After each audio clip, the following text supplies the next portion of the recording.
don't think it's a draft issue.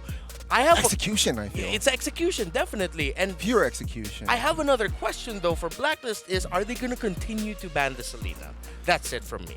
Also, great point, right? Because again, from the 3 picks that Blacklist picked, it was a lot of anti-CC, so I don't feel like they needed to ban the Selena out, especially in that last 2 picks. It was a Moskov that can just dodge away the arrows and the Faramis that does well going up against the Selena. So perhaps in game 3, second phase, especially Blacklist, I don't think you should or could or would ban the Selena. All right. Let me call Coach Bonchan just for a bit. Wait. Reptar, hit him up. Wow. It's ringing. It's Reptar, ringing. hit him up. No, I don't have his number. Hello? And I Hey, don't- Coach DM him. Bonchan. Okay, wait. Listen about this. Yeah. So we're casting for you right now. Okay. Yeah. I know you're in the draft. Can you wait a second? Hello. He shut the call down. Yeah, he's already. And now he's drafting. What the heck? I wanted to say, Priorities, they turn out you know, priorities. no, we want to see the Selena being opened up because we want to know why they keep banning out the Selena, right? Oh, yeah. Yeah. I have a feeling it's because it might mess up the. Well, as we all know, the Sure, Selena it does can mess open. up the positioning. Open Yeah, maps, but sure. there are other heroes, right? I mean, Natalia is an option if you want to open up Vision. Is there something that we're not aware of? Is let's see. something that I keep wondering. But coming into the drafts here for game number 3, it does seem like Blacklist have opted to swap sides once again with Aura. Blacklist with the first pick, Aura with the second, and the bans are quite similar already, right?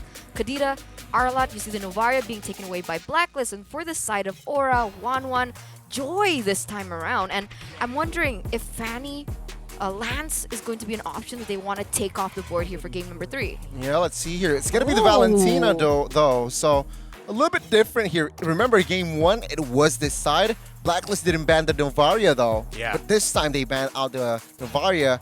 And Aura Fire opted for a Valentina ban. So again, opening up the Fredrin here for up for grabs. Yeah, Blacklist International, I was surprised that they were able to find a really good way to shut Vance Fredrin down, considering that, from what I remember learning from you guys, the Indonesian talents, is that Van Fredrin is highly dependable with the jungle. So this time around, Blacklist says, you know what, we're gonna pick it. We're still gonna continue respecting it our own way, but I will be very surprised if this is something that they're considering putting in the XP lane. I'd rather see that go to the jungle, considering now that Van has the Lancelot.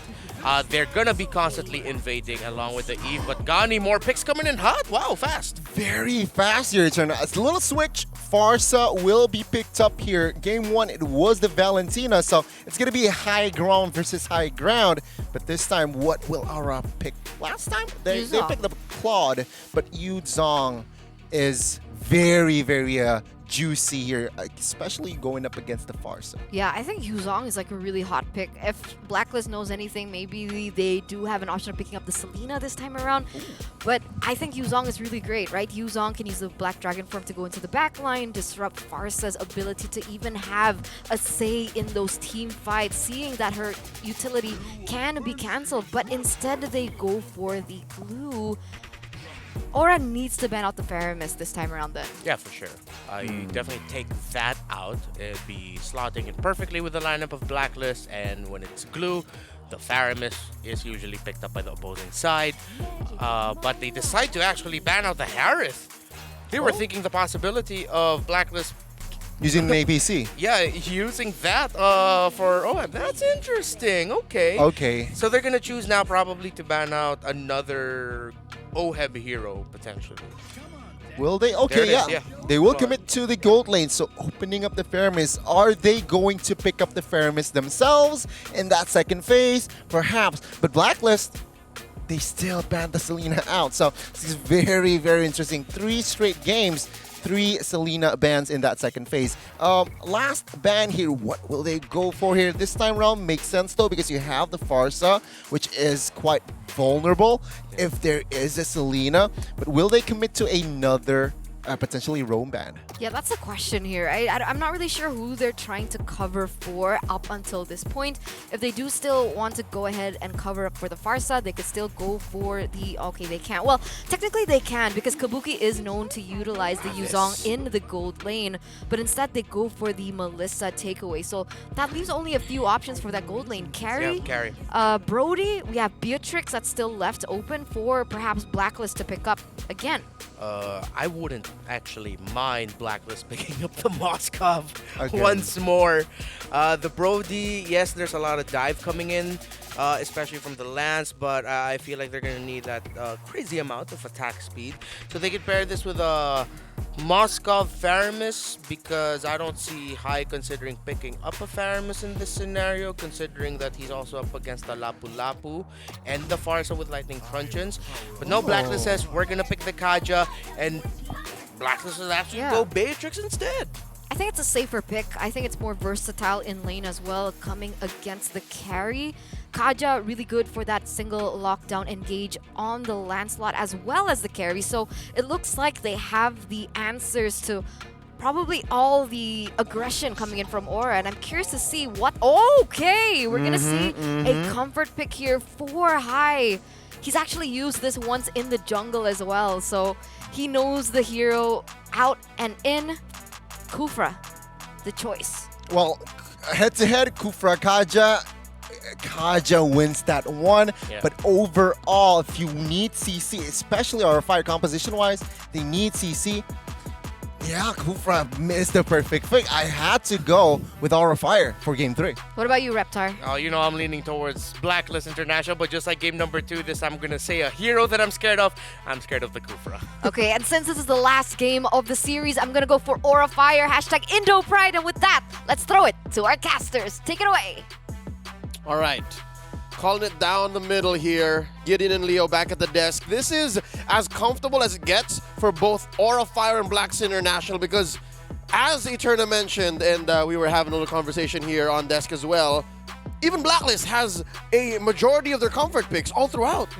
And I love it a lot, especially when it comes down to the ban list. They are, again, Bonchan has done a great job at saying, you know what, Hi, we're going to make you play standard here. At least something that we can expect. Yep, and again, this is a hero that he not only is used to playing as a roamer, but even when he was a jungler, even when High went deep during MPL ID Season 10, if I'm not mistaken, his Kufra was already a thing of legend. But looking at Blacks International, it's been a while since I've last seen Hades in action, right, in MPLPH. Yes. But him aside, everyone else is playing here that they're very comfortable with. Again, the Kaja, not very different from Renege's Cho. You still have that single ult that just isolates one. You have the Filipino sniper on the Filipino sniper. You have Edward on the Lapu Lapu, and of course, Haji on the Farsa. This is how they won that World Championship.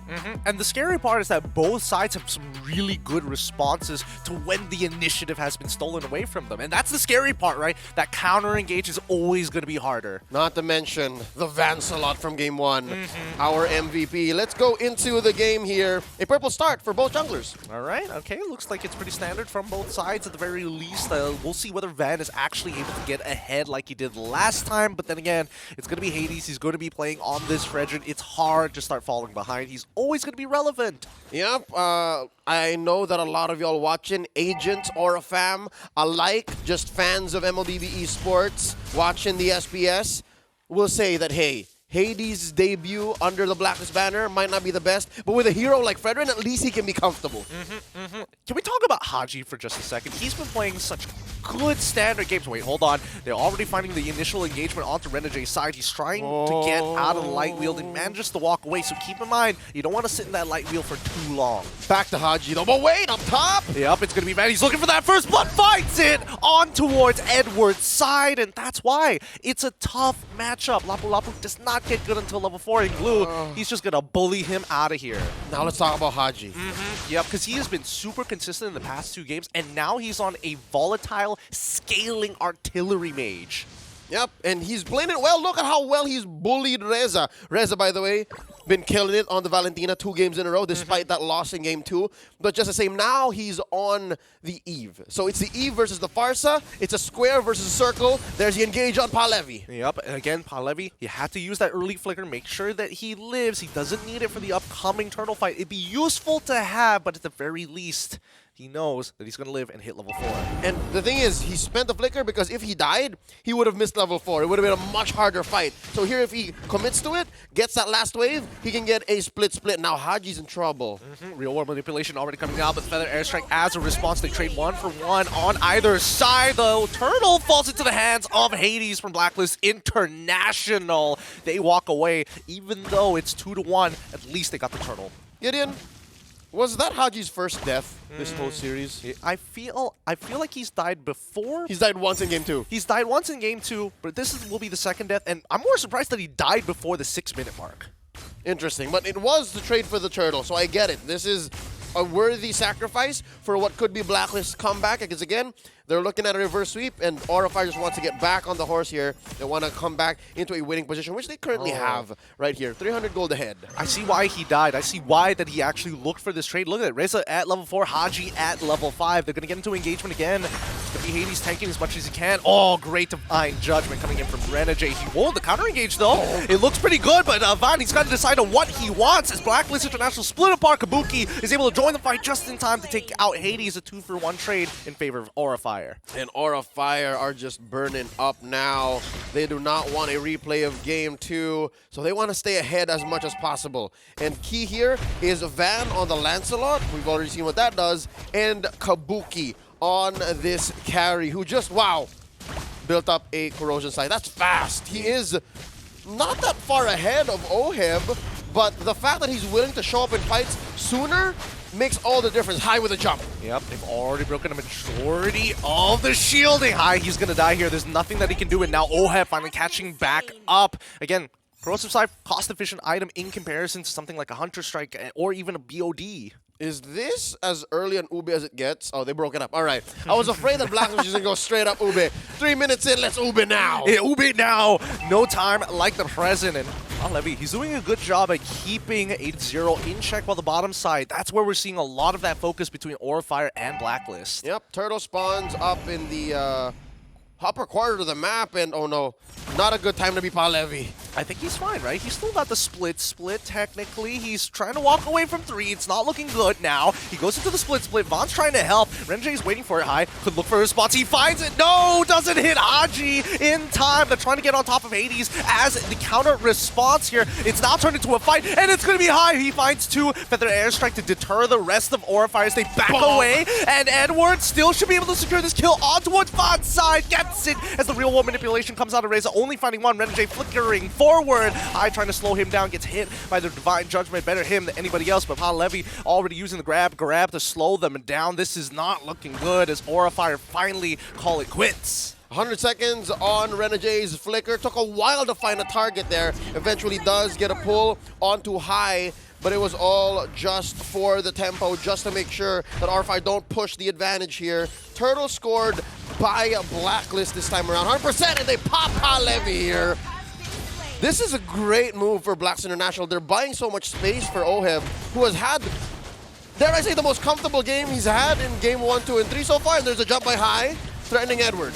Oh, unfortunately, High was not able to position himself in front of Edward, thankfully, because Haji was able to get the stun off in time. If not, that probably would have been a kill going over to Aura Fire. Now, down by the bottom side, Kabuki holding on his own. Renjay looking for an opportunity, and Oheb, he says no, flickers forward, sneaks in an auto attack before flickering. Great moves from Oheb. Something he may have picked up from an old rival, if you know what I'm saying. Now, Blacks International on the board here. High with a jump! Yep, Reza gets saved from the Divine Judgment, and now Renegade just left out to dry. Void Charisma and Void Blast with real world manipulation as well. They still haven't caught on to him, and now Hades is slowing down High. Renegade might get away from 3, tries to go for the execute, but didn't buy enough time. Ends up going down. He doesn't mind, right? Look at his emblems. He's totally fine with dying. Yep.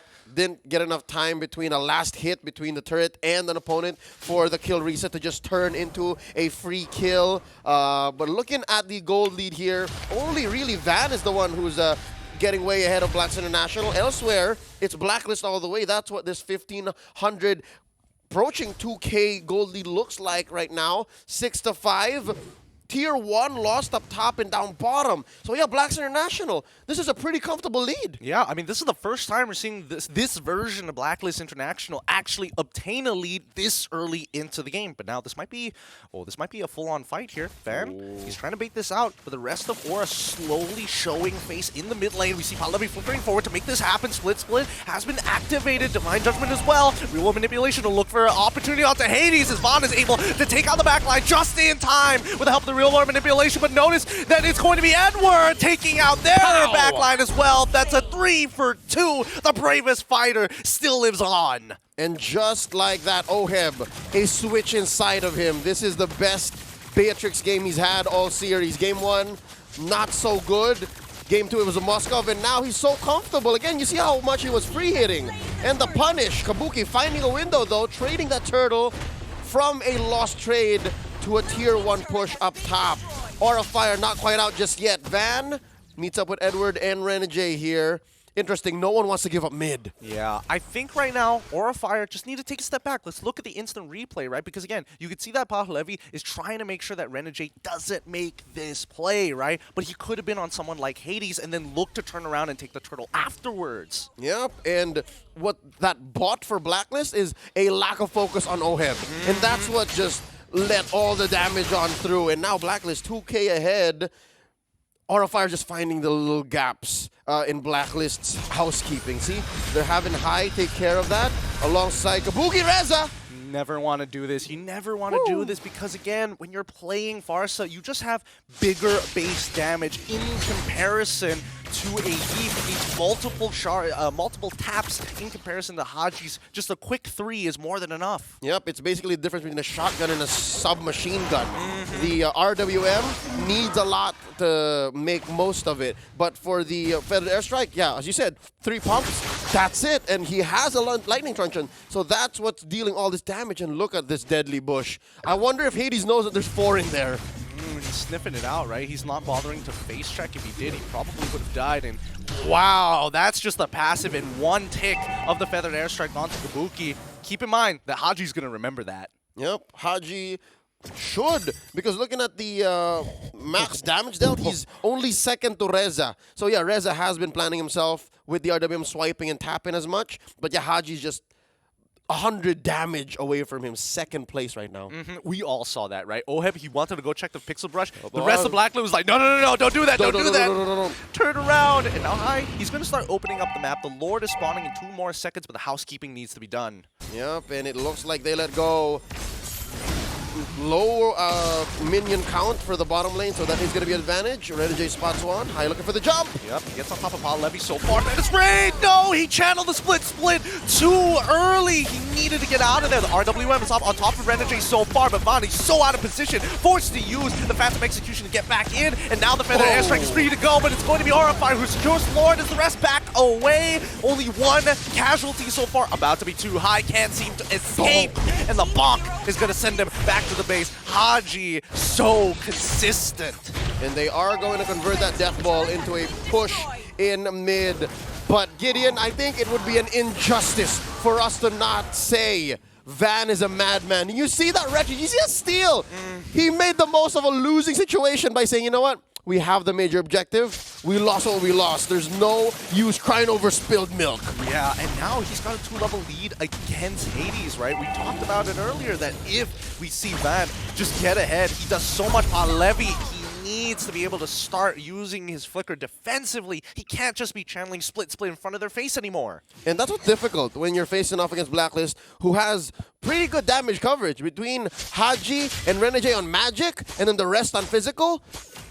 And a good amount of burst and DPS as well. Palevi can't get away with what he's been trying to do here. It's just not going to work out, especially since he only has, oh lord, just a Dominance Ice. It feels really bad. Like, Dominance Ice is a great utility item, but like in terms of raw stats, sure, it's great in lane, but when you get into the bigger picture, especially when you look at the items, like look at Oheb right now. He's 3 items. He's got the Malefic Roar. Yeah, sure. Build an Anti-Cuirass. I'm just going to cut through you regardless, but Van, he's doing some good damage. Renegade looking to punish. He sees Haji. He sees Edward. Can't get out. Haji just does not miss. Oh, quite the nomad Van was, just walking around, loitering inside Black's International's jungle. He wasn't too deep. I'm not so sure what he was thinking to do there. Hey, just gallivanting, you know? Gotta be careful when you're gallivanting around. Charging it up. Oheb, still great reaction time. Feathered Airstrike is already out, but just notice that Pav Levy just cannot maintain that sort of damage. Here we see Grand Theft Purple. Can they get it? Yes, he does. No, Haji's got it. Better, yes. Given over to Haji. That's great. That is great. Hades looking for an opportunity. Oh, the suppress. Oh, nobody pulls it out of the Menace range. Doesn't matter, though. They still aren't able to get the Tyrant's range out in time for the Airstrike to deter the rest. Nicely done. Good recovery from Blacklist International. Yep, back-to-back wins for Blacks International here, approaching a 3K gold lead at 12 minutes, 25 seconds, and they're going to take this tier 2. And look at how deep Kabuki is. I wonder if they're going to spot him. They know, they smell it. Oh, wait. No, he cancels it. He's trying to go for the 1v1 against Haji. He gets it in time, flickers away, and now he gets Oheb. Oh my god, Kabuki! He finds it! Everyone finally takes him out of the back line. The damage is gone, and Reza with real world manipulation to deter them. It's going to be Vaughn. That's all they have left. They've got no more damage. They've lost their marksman, and now it's just Reza slowly chipping away at Edward. Taking it. This is difficult. It's a 2v3. What was that? Off of the back of Kabuki's 50-50. Never tell him the odds. No. Never tell him the odds. They have turned it all around. Hades is going to fall here, and it's only Renegade left. What even? The difference between Oheb and Kabuki's kit. Oheb did not have a win chant. Kabuki did. What? And in the face of a what? 3K, 4K gold lead? And all of this because Oheb thought, you know what? I don't need the Winds of Nature. I'm so far ahead. I'm going to go for the Haas Call. I'm going to finish the Hunter Strike. And just because of that decision, he dies for it. Now, Aurafire have an opportunity to really converge this. Oheb trying to look for his steal. Doesn't find it just yet. Aurafire walk away with a Lord in hand. That's going to be a Luminous Lord marching on for the side of Aurafire. And just the same, their minions were already enhanced prior to this. Blacklist haven't gotten a single Lord just yet. 14 minutes in, 16 to 11. Let's watch it again. Watch Kabuki. Pow! That's Haji. And then as I saw the win chant, I knew it was over. Yeah, that was some John Wick stuff right there. Tactical, precise, no movement wasted. And by the time he was facing off Edward, he's like, okay, I'm going to die to this, but I am going to make sure it hurts. Already, even if he died, it's an achievement already, right? You're looking for a pickoff when you're down behind this much. He did more than just a pickoff. He got 2. And that is just what Kabuki presents. Again, this young man has played in so many different roles under the Aurafire banner. He's seen almost any situation you put him in. Now high, propping up for a jump. Gonna let this Lord crash on through. Tier 2 pushed up top. Oh wow, mid lane tier 1 still stands, but I think Aurafire will do well to clean up here. Yep, they're angling Blacklist out. That's the idea, right? They're cracking open the tier 2s. They got the tier 1 in mid. Bottom side, no outer turrets as well. And Oheb learning his lesson and purchasing a Winds of Nature. Oh, finally, but look at the damage here. Haji and Oheb, of course, core damage dealers for Blacks International. And then you have Reza and the Van. So even Kabuki at this point, despite what he's done about 2-3 minutes ago, is still just barely hitting the upper half of damage dealt in this game. I mean, it's about target prioritization, right? If you're able to free hit, and when you're comparing it to a Beatrix, Beatrix is more likely to get in range than this carry. Now, this is where it gets very, very dangerous, right? We've seen how the late game goes for Blacklist International, and Aurafire, it's clear they can't close this out without another good play. There's no way High's going to go in there, right? Nope. It's not to the range unless he spends his flicker, and I don't think everyone can jump in at the right time. I was actually pretty scared for Blacklist because they're the ones who are further off. If High just pulls the trigger, it would have led to maybe a 2-for-1, 3-for-2, still in favor of Aurafire. Oh, they're going to do it again. They're going to do Set it again. Up. Again, everybody's too far. Everybody will have to flicker if we do see High try to make a play as risky as this one. And he doesn't even have like clear information to work off of. Yeah, but good news, bad news, right? For Aurafire, they all have flicker, save for Van, so they can close the gap. Bad news, Blacks International only have 3 flickers, and Renegade wants to use his for the re-engage. Oheb wants to use his for retreat. So, yeah, interestingly enough, Aurafire their fingers on the trigger this time around. They are in the lead. They have cordoned off Blacklist to only go in certain parts of the map.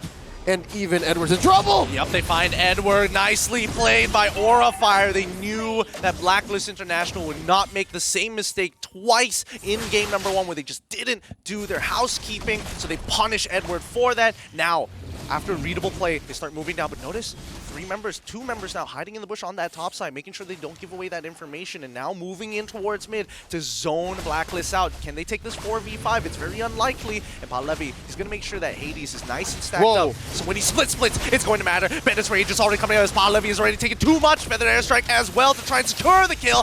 Able to get the immortality. And there's Hades. He finally drops and high. Oh, tries to get on top of Haji. The Purify is good. And the Winter Trenchant as well. But with no support, he's left hanging.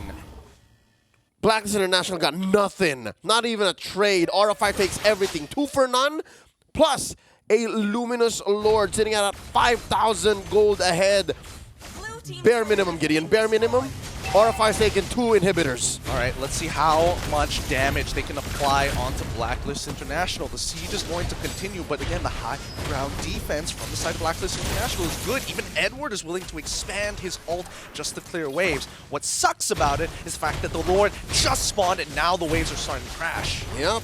Again, Aura Fire orchestrating this push. There goes mid-tier 3. The inhibitor falls. Bottom in jeopardy. Oheb just making quick work of it. He has to. And here's the big lord. It's going to jump on through. There's a big siege minion right between them. Well, Hades tries to cancel it. Bennett's Rage being expanded. RWM as well to zone them out. The classic siege. Oh, they get Hades! And now this is going to get real difficult. Oheb has no ults to work with left. Nothing to clear those waves, and Haji has to decide. He quickly goes with a feathered airstrike on towards the minion wave, but they're punishing him high. Doesn't let him go any further than this as they close out the game against Blacklist International. That's it. They've done it. Aura Fire, well played. GG, well played. 2-1, taking the series right out of the clutches of a possible reverse sweep.